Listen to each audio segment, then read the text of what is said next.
엄마 인생 사세요. 그동안 고생 많으셨잖아요. 저희가 지원해드릴게요. 70살에 남편과 이혼한다 했을 때 자식들이 해준 말입니다. 45년간 가부장적인 남편의 구박을 견뎌온 저를 응원해줬죠. 매달 용돈도 보태주겠다고 약속했습니다. 하지만 3년 후 제가 재혼한다고 했을 때 자식들의 반응은 완전히 달랐습니다. 엄마, 무슨 결혼이에요? 그냥 연애만 하세요. 차라리 동거하세요. 그럼 저희도 인정할게요. 결혼만은 안 돼요. 73살에 만난 첫사랑 같은 사람. 처음으로 느껴본 진짜 사랑이었습니다. 자식들의 반대에도 결혼을 선택했죠. 하지만 2년 후 저는 또다시 이혼 서류에 도장을 찍었습니다. 75살, 이제 저는 완전히 혼자가 됐습니다. 전 남편도 자식들도 모두 제 곁을 떠났어요. 70 먹은 제가 철이 없었던 걸까요? 아니면 운이 없었던 걸까요? 제 이야기 끝까지 들어주시고 여러분들의 생각을 남겨주세요. 구독과 좋아요는 제게 큰 힘이 됩니다. 저는 박순자, 올해 70세입니다. 남편 김도윤과 45년을 살았죠. 사실 남편 구박은 결혼 초부터 있었어요. 하지만 견딜만 했습니다. 일하느라 바빴으니까요.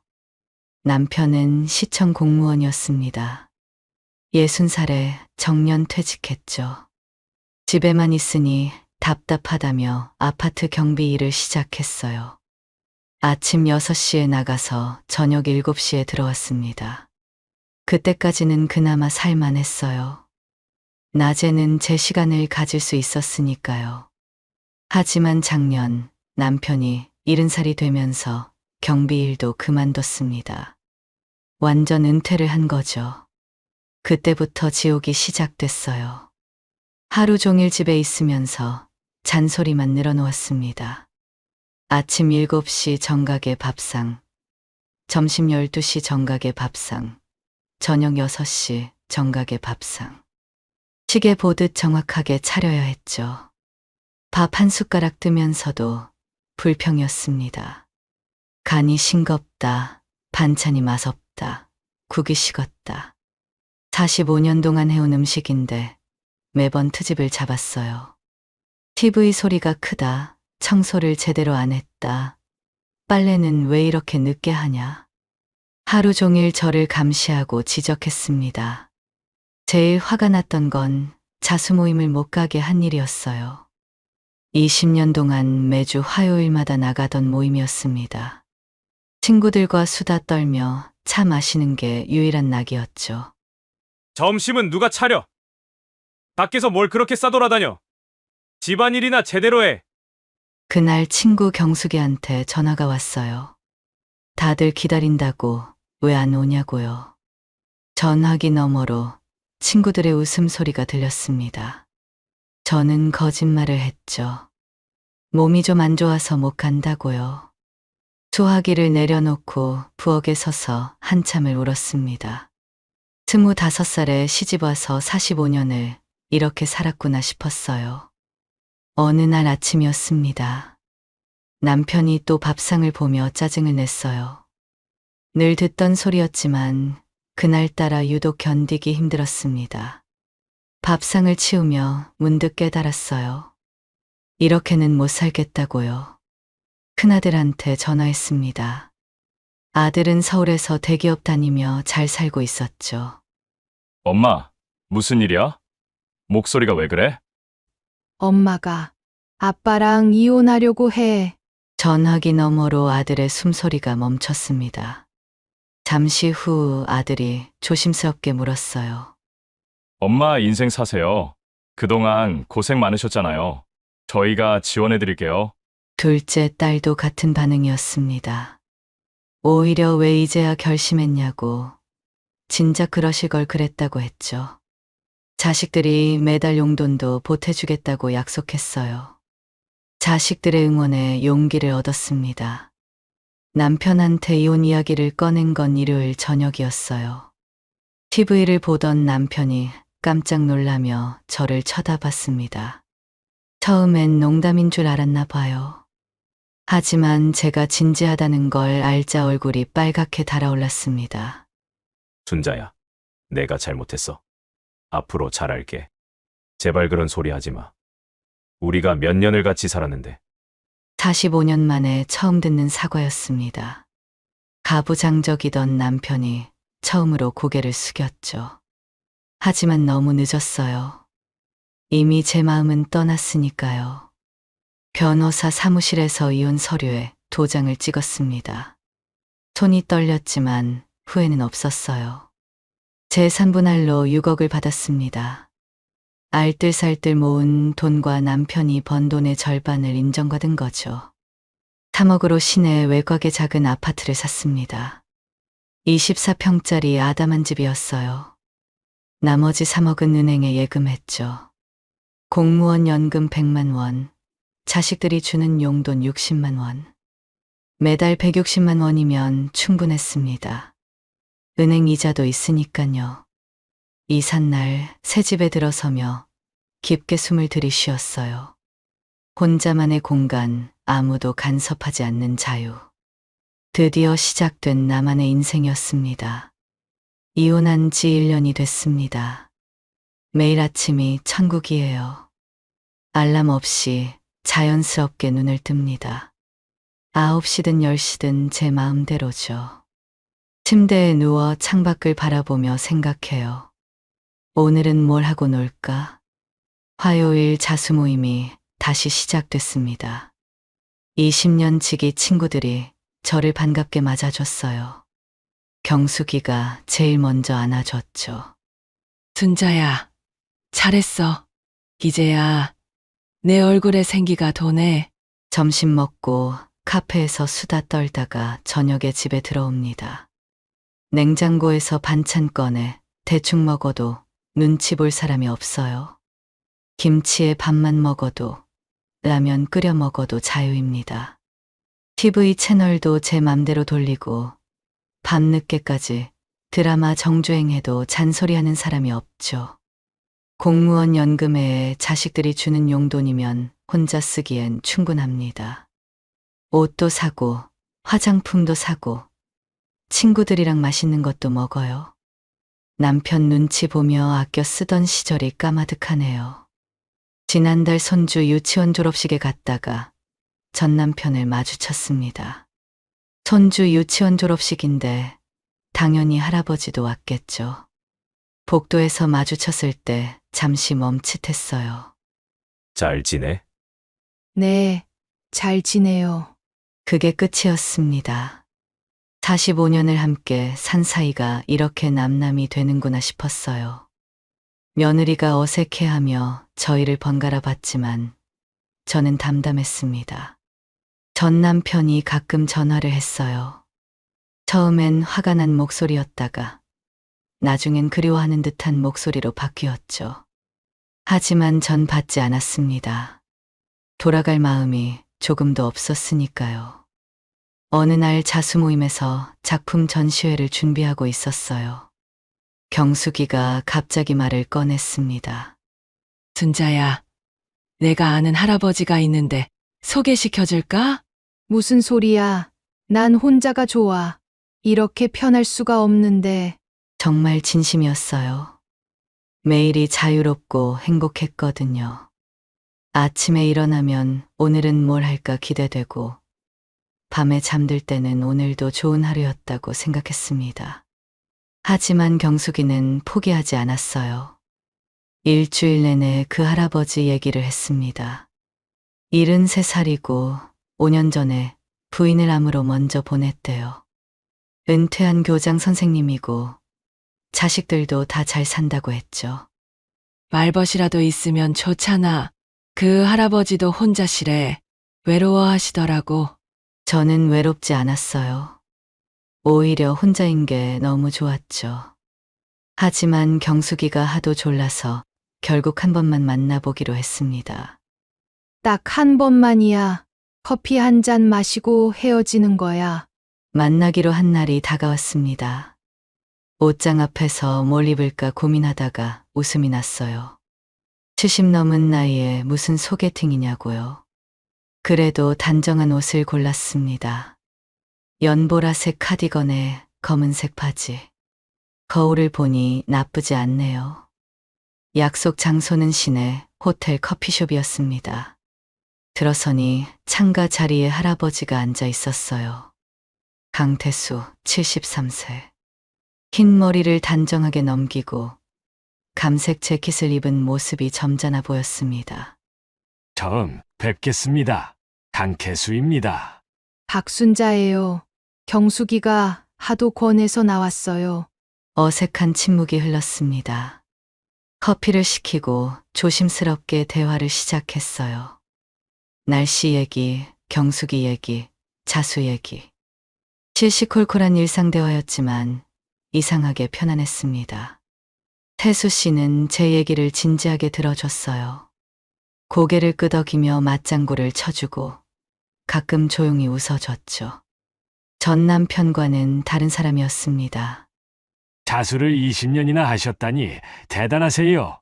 작품 한번 보고 싶네요. 2시간이 훌쩍 지나갔습니다. 헤어지면서 태수 씨가 조심스럽게 물었어요.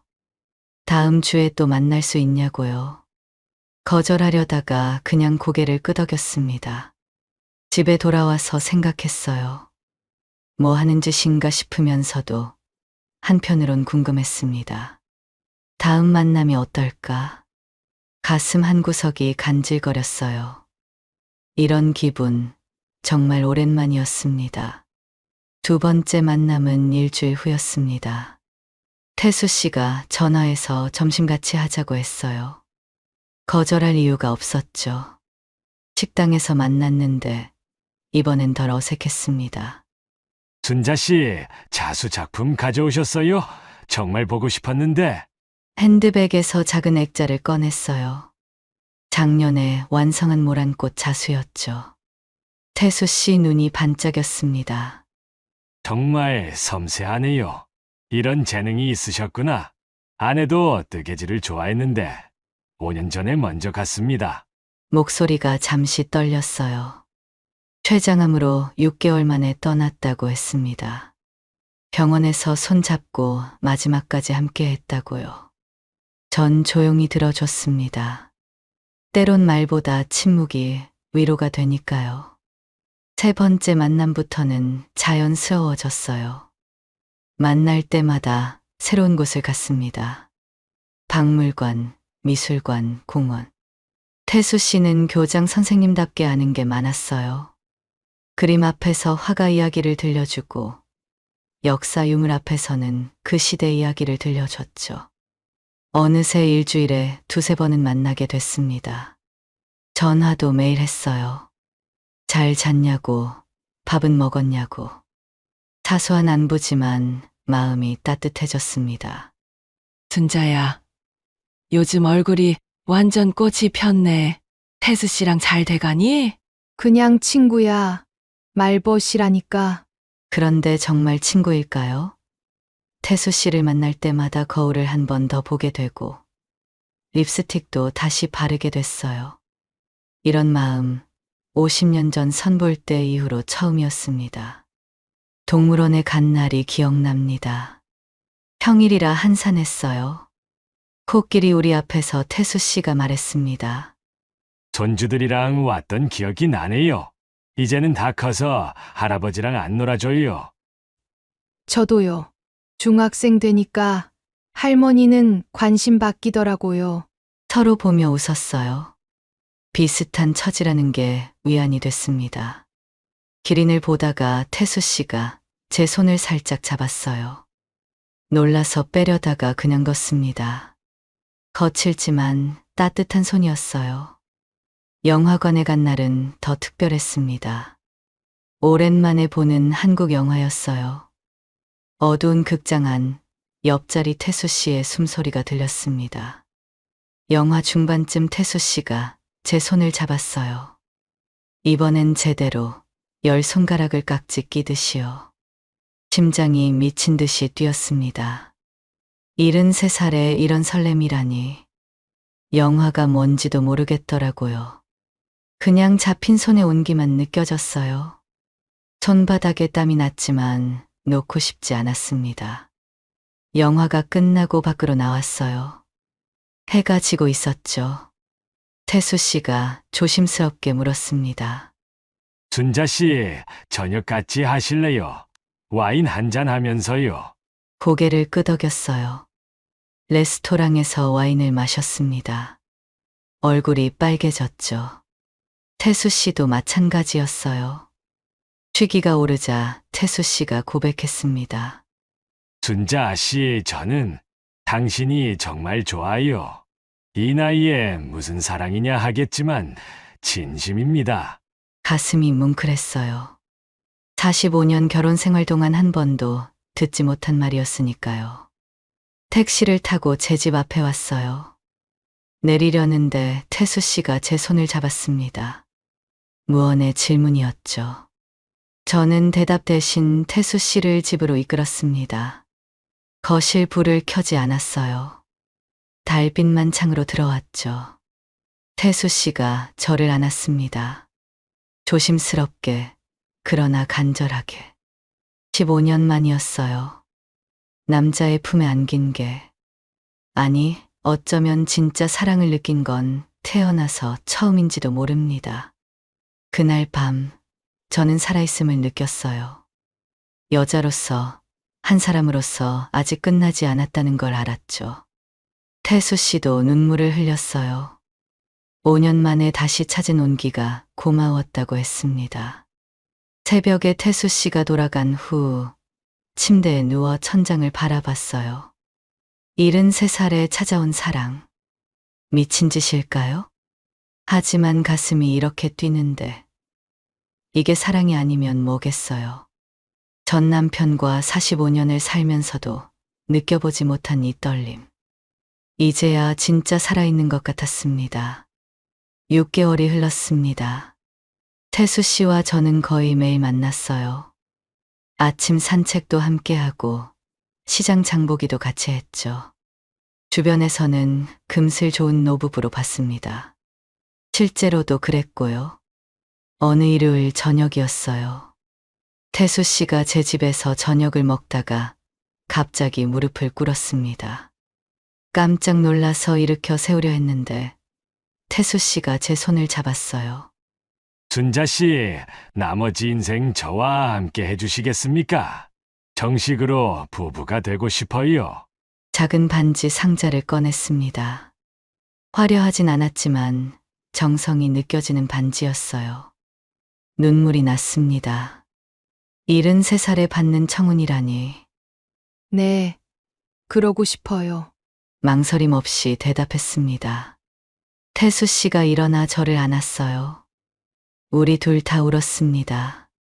이 나이에 다시 찾은 사랑이 너무 소중했으니까요. 문제는 자식들이었습니다. 먼저 제 자식들을 집으로 불렀어요. 큰아들과 둘째 딸이 왔죠. 커피를 내놓고 조심스럽게 말을 꺼냈습니다. 엄마가 재혼하려고 해. 태수 씨라고 좋은 분이야. 둘의 표정이 굳었어요. 큰아들이 먼저 입을 열었습니다. 엄마, 무슨 결혼이에요? 그냥 연애만 하세요.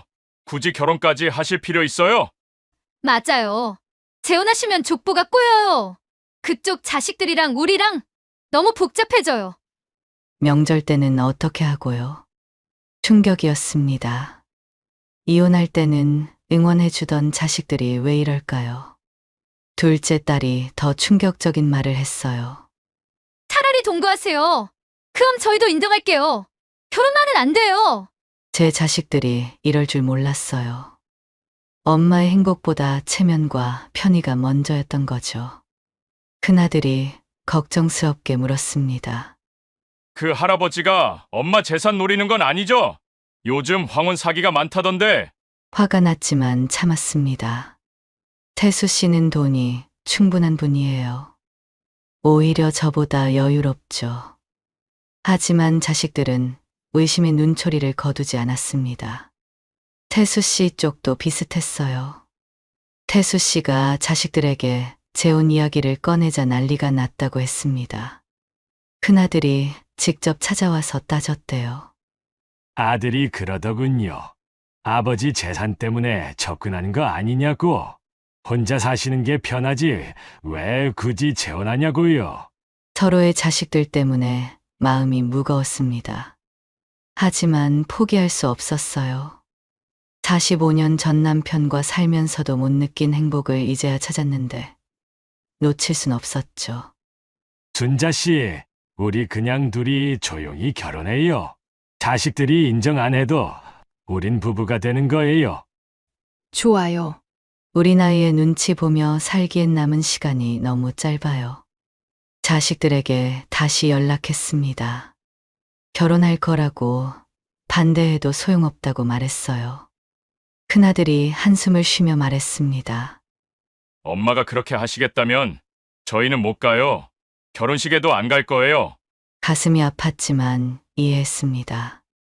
자식들도 나름의 입장이 있겠죠. 하지만 제 인생은 제가 선택하는 겁니다. 70살에 이혼하고 73살에 재혼하는 게 이상할 수도 있어요. 하지만 사랑하는 사람과 남은 인생을 함께하고 싶은 마음, 그게 잘못일까요? 결혼식은 정말 조촐했습니다. 예식장도 없이 작은 레스토랑에서 했어요. 하객은 경숙이를 비롯한 친구 몇 명뿐이었죠. 자식들은 아무도 오지 않았습니다. 태수 씨가 제 손에 반지를 끼워주며 말했어요. 순자 씨, 아니 이제 여보. 남은 날들 행복하게 살아요. 눈물이 났지만 행복했습니다.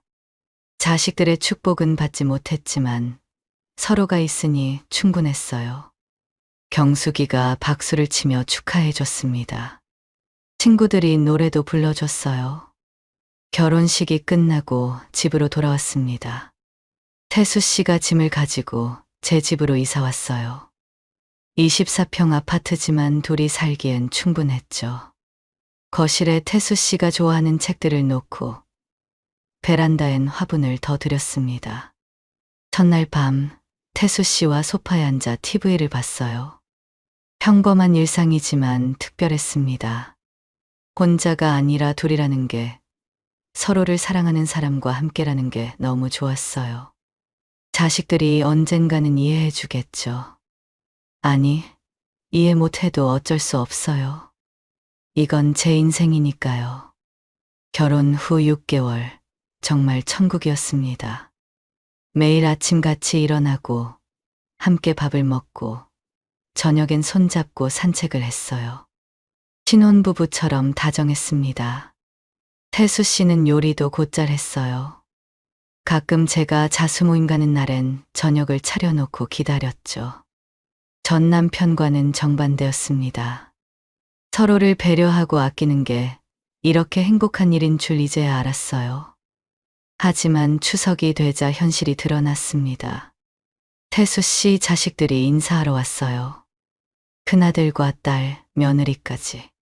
거실에 앉아 차를 내왔는데 분위기가 얼어붙었습니다. 태수 씨 큰아들이 형식적으로 인사했어요. 안녕하세요. 잘 지내시죠? 어머니라고 부르지 않았습니다. 그냥 존댓말만 썼어요. 며느리도 마찬가지였죠. 제가 과일을 깎아 내밀어도 어색하게 받기만 했습니다. 투명인간이 된 기분이었어요. 30분도 안 되어 자리를 털고 일어났습니다. 태수 씨 딸이 일어나며 아버지만 쳐다봤어요. 아버지, 저 이만 가볼게요. 건강하세요.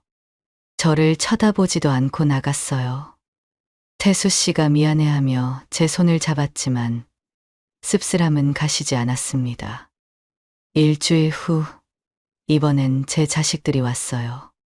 큰아들 가족이 들렀는데 태수 씨를 보는 눈빛이 차가웠습니다.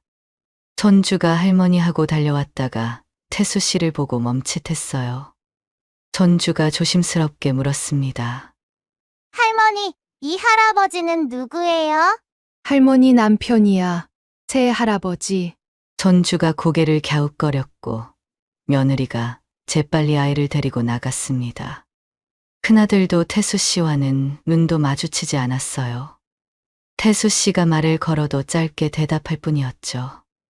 이번엔 태수 씨가 투명단이 됐습니다. 서로의 자식들이 상대를 인정하지 않는다는 걸 확실히 알았어요. 우리 둘은 부부지만 자식들에겐 여전히 남이었습니다.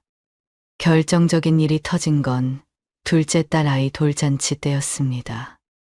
손주돌이라니 가슴이 뛰었죠. 태수 씨와 함께 선물도 준비했습니다. 금반지와 돌잡이 세트를 샀어요. 돌잔치 일주일 전 둘째 딸한테 전화가 왔습니다. 엄마, 돌잔치 때 그 할아버지도 같이 오시는 건 아니죠? 충격이었습니다. 태수 씨는 이제 제 남편인데요. 무슨 소리니? 엄마 남편인데 왜 빼고 오라는 거야? 아빠도 오실 건데 같이 오시면 너무 불편해요. 사람들이 뭐라고 하겠어요? 전 남편도 온다는 말에 가슴이 철렁했어요. 하지만 태수 씨가 제 남편인 건 변하지 않습니다. 이 사람이 이제 내 아버지야. 엄마 남편이라고. 그 할아버지랑 같이 오실 거면 엄마도 오지 마세요. 돌잔치 분위기 깨지잖아요. 전화가 끊겼습니다. 손이 떨렸어요. 손주 돌잔치에 못 간다니. 태수 씨가 제 어깨를 감싸 안았습니다. 괜찮아요. 저 때문에 못 가시면 안 되니까 혼자 다녀오세요. 아니에요. 당신이 못 가면 나도 안 가요. 우린 부부잖아요. 결국 손주 돌잔치에 가지 못했습니다. 둘째 딸이 보낸 사진을 보며 눈물만 흘렸어요. 전 남편이 손주를 안고 웃는 모습이 있었습니다. 제 자리에 다른 사람이 있는 게 서러웠어요. 태수 씨도 비슷한 일을 겪었습니다. 가족 모임이 있을 때마다 아들이 직접 말했다고 합니다. 아버지만 오시라고. 그 여자분은 우리 어머니가 아니니까 오시면 불편하다고요. 하지만 저희는 자식들보다 서로를 선택했습니다. 그 후로 자식들과의 연락이 뜸해졌습니다. 명절 때도 부르지 않고 생일도 챙기지 않았어요. 우리가 재혼을 선택한 대가였습니다. 서로를 얻었지만 자식들을 잃었어요. 태수 씨와 소파에 앉아 있으면 가끔 생각합니다. 이게 맞는 선택이었을까? 사랑하는 사람과 함께지만 가족들과는 단절된 삶. 행복하면서도 외로운 이상한 감정이 들었습니다. 자식들과 멀어진 후 저와 태수 씨는 서로에게만 의지하게 됐습니다. 처음엔 괜찮았어요. 둘이 있으니 외롭지 않다고 생각했죠. 아침에 일어나면 서로 안부를 묻고 함께 차를 마시며 하루를 시작했습니다. 하지만 결혼 1년이 지나자 조금씩 달라지기 시작했어요. 처음엔 사소한 것부터였습니다. 태수 씨가 밥상을 보며 인상을 찌푸렸어요. 전에는 맛있다고 칭찬하던 반찬인데 말이죠. 어느 날 아침 된장찌개를 끓여냈는데 태수 씨가 숟가락을 놓았습니다. 밥이 왜 이래? 간이 안 맞네. 너무 짜요. 깜짝 놀랐어요. 그동안 한 번도 이런 말을 하지 않았는데 그냥 넘어갔습니다. 피곤해서 그러겠거니 했죠. 하지만 점점 심해졌어요. 청소를 했는데도 먼지가 있다고 지적하고 빨래를 널었는데도 제대로 안 털었다고 잔소리를 했습니다. 전 남편이 그랬던 것처럼요. 똑같은 말투, 똑같은 표정이었어요. 그때 깨달았습니다. 태수 씨도 결국 전 남편과 똑같은 구시대 남자라는 것을요. 참다 못해 터졌습니다. 당신은 뭐 하는데 그렇게 말만 해요? 집안일이 그렇게 쉬운 줄 알아요? 태수 씨도 목소리를 높였어요. 자기는 충고하는 건데 왜 화를 내냐고, 전 남편이랑 살 때도 이랬냐고 물었습니다. 그 말에 가슴이 찢어지는 것 같았어요. 싸움이 잦아졌습니다. 아침에 일어나자마자 서로 눈치를 보고 말 한마디에 신경이 곤두섰어요. 식사 시간이 고역이 됐고 TV를 봐도 채널 때문에 다퉜습니다. 행복했던 시간들이 거짓말처럼 사라졌죠. 어느 날 밤 태수 씨가 거실에서 한숨을 쉬며 앉아 있었어요. 무슨 생각을 하냐고 물었더니 힘들다고 했습니다. 자식들과도 멀어지고 우리 사이도 예전 같지 않다고요. 저도 똑같은 생각이었습니다. 속상한 마음에 큰아들에게 전화했어요. 요즘 힘들다고 태수 씨가 변했다고 하소연했죠. 엄마가 선택하신 거잖아요. 저희가 말렸는데도 결혼하셨잖아요. 차가운 한마디에 할 말을 잃었습니다. 위로는커녕 원망하는 투였어요. 둘째 딸도 마찬가지였죠.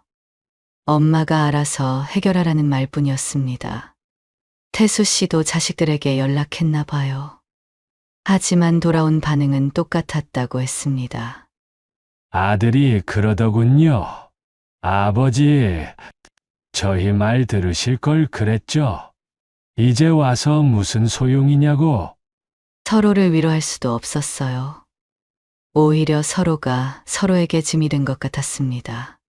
자식들도 잃고 사랑도 식어버린 관계.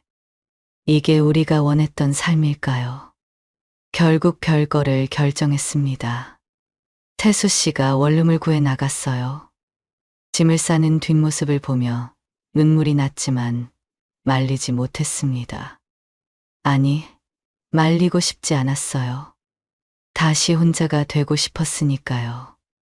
별거 6개월 후 이혼 서류를 준비했습니다. 변호사 사무실에서 다시 만난 태수 씨는 많이 늙어 보였어요. 저도 마찬가지겠죠. 서로 할 말도 없었습니다. 그냥 도장을 찍었어요. 그동안 고생하셨어요. 미안합니다. 그게 마지막 인사였습니다. 2년의 결혼 생활이 끝났어요. 73살에 시작해서 75살에 끝난 사랑. 너무 늦게 시작했던 걸까요? 아니면 처음부터 틀렸던 걸까요? 집으로 돌아와 거실에 앉았습니다. 태수 씨가 앉던 자리가 텅 비어 있었어요. 처음 이혼했을 때는 자유가 좋았는데 이번엔 달랐습니다. 그냥 쓸쓸했어요. 정말 혼자가 됐구나 싶었죠.